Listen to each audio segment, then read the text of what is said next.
people! How have you been? Eu sou a Teacher Amanda Lima, esse aqui é o canal da Be Fluent Now. Se você ainda não se inscreveu, se inscreva, curta, compartilhe e comente.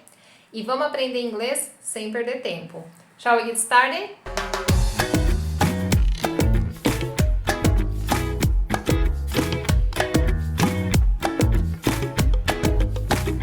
Nossa aula é dividida em 3 partes.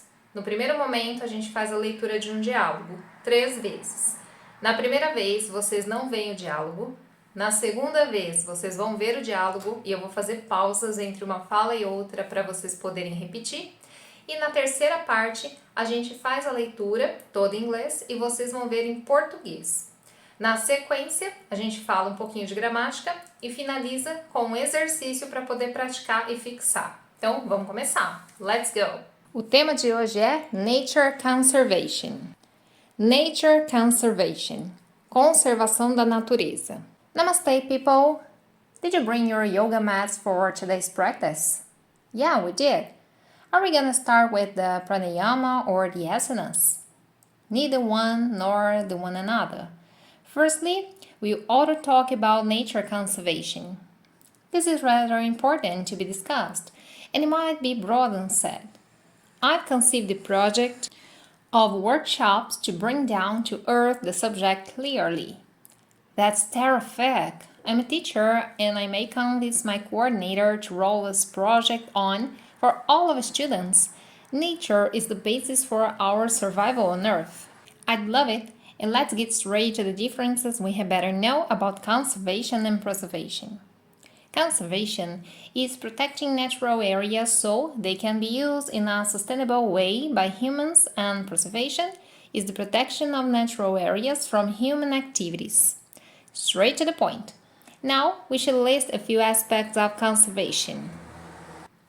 That's great, because I can write them down in order to use it in my class. We still have some time before the yoga practice. Then let's move on. Good. I'm looking forward to starting the practice, but otherwise I'm into this talk. Yoga has everything to do with nature and balance. Namaste, people! Did you bring your yoga mats for today's practice?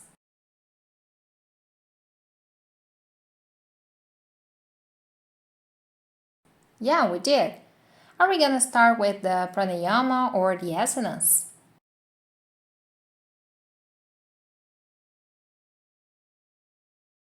Neither one nor the one another. Firstly, we ought to talk about nature conservation.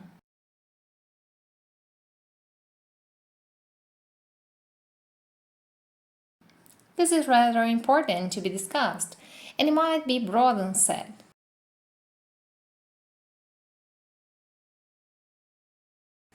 I've conceived the project of workshops to bring down to earth the subject clearly.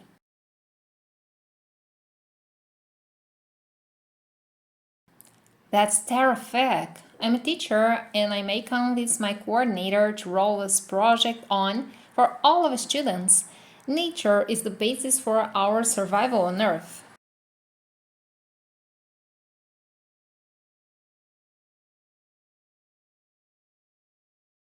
I'd love it, and let's get straight to the differences we had better know about conservation and preservation.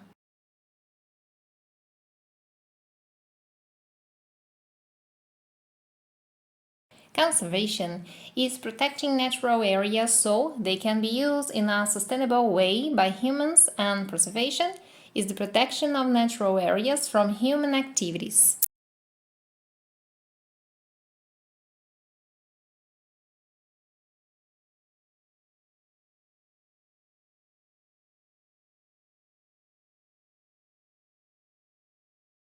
Straight to the point. Now we should list a few aspects of conservation.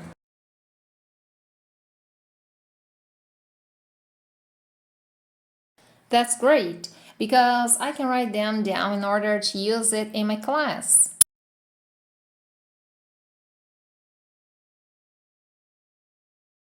We still have some time before the yoga practice. Then let's move on.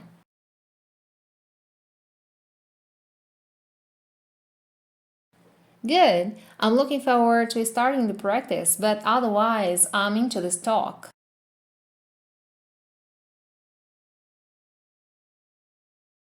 Yoga has everything to do with nature and balance. Namaste, people! Did you bring your yoga mats for today's practice? Yeah, we did. Are we gonna start with the pranayama or the asanas? Neither one nor the one another. Firstly, we ought to talk about nature conservation. This is rather important to be discussed, and it might be broadened said. I've conceived the project of workshops to bring down to earth the subject clearly. That's terrific! I'm a teacher and I may convince my coordinator to roll this project on for all of the students. Nature is the basis for our survival on Earth. I'd love it, and let's get straight to the differences we had better know about conservation and preservation. Conservation is protecting natural areas so they can be used in a sustainable way by humans, and preservation is the protection of natural areas from human activities. Straight to the point. Now we should list a few aspects of conservation. That's great, because I can write them down in order to use it in my class.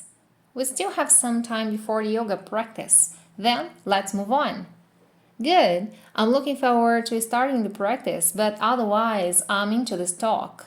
Yoga has everything to do with nature and balance. Agora, pessoal, vamos falar um pouquinho de gramática. Let's go! Então, pessoal, a gente vai estudar hoje os modal verbs, ou seja, os verbos modais. Então, primeiro, a gente vai estudar o can, o could, o shall e o should. O can é usado como pode ou consegue, ou seja, para habilidades e permissões. Por exemplo, I can drive. Na negativa, I cannot drive. Ou I cannot drive, tudo junto. Ou ainda, I can drive, sendo que o can e o not já fica junto, can't. E na interrogativa, can you drive?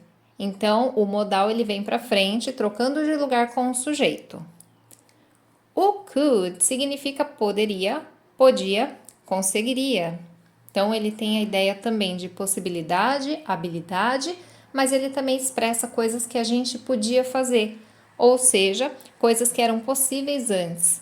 Então, a gente tem o exemplo: he could help, ele podia ou poderia ajudar. He could not help, que seria a negativa. E aí, no caso, também pode ser he couldn't help, quando a gente faz a abreviação. E para a pergunta, a gente inverte. Could he help? Ou seja, o could fica no início, assim como aconteceu com can. O shall, ele é o deve, ou ele serve para ações futuras. O deve no sentido de uma coisa que nós temos obrigação de fazer, ou que é esperado que a gente faça. Ou para expressar uma ação futura, no caso de I e we.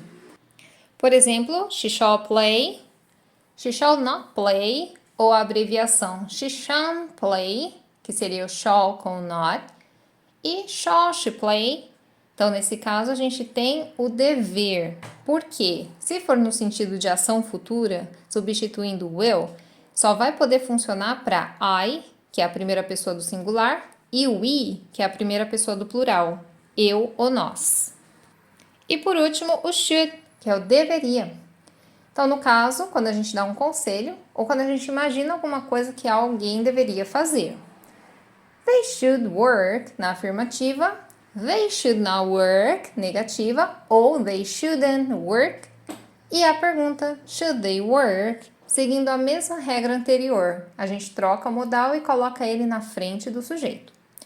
Portanto, pessoal, modal verbs are auxiliary that change the meaning of other verbs. Então, os modais, eles são auxiliares que mudam o sentido de outros verbos. Então, eles trazem uma carga diferente para a frase.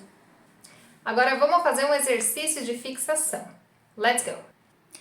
Esse exercício é uma questão de vestibular sobre modal verb retirada de uma prova da Escola Superior de Propaganda e Marketing de São Paulo, a ESPM de São Paulo.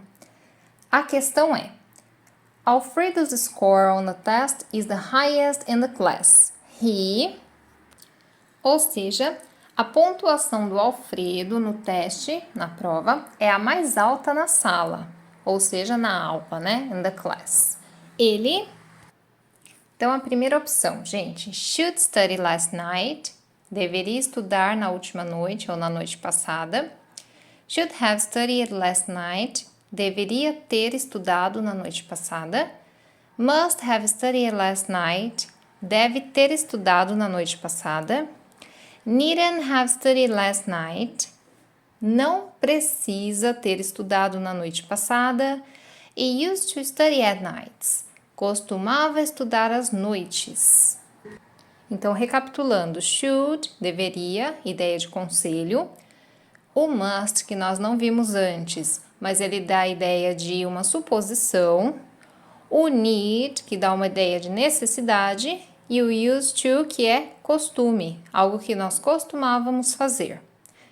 Parem agora o vídeo, pensem um pouquinho e daqui a pouco eu dou a resposta.